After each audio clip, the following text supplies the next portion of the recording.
తన స్నేహితుల కొరకు తన ప్రాణము పెట్టువాని కంటే ఎక్కువైన ప్రేమ కలవాడు ఎవ్వడునూ లేడు.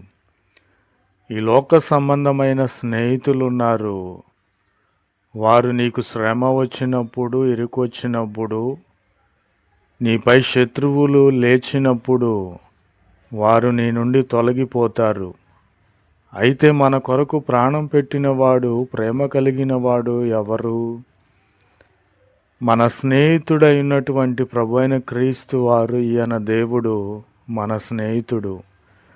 కనుక నా పాపముల నిమిత్తము నీవు నేను చేసిన దోషములను, అతిక్రమముల నిమిత్తము మన స్నేహితుడైనటువంటి ఈయన మన కొరకు ప్రాణం పెట్టి ఉన్నాడు. కనుక ఈయన కంటే ప్రేమ కలిగిన వాడెవ్వడును ఈ లోకములో లేడు.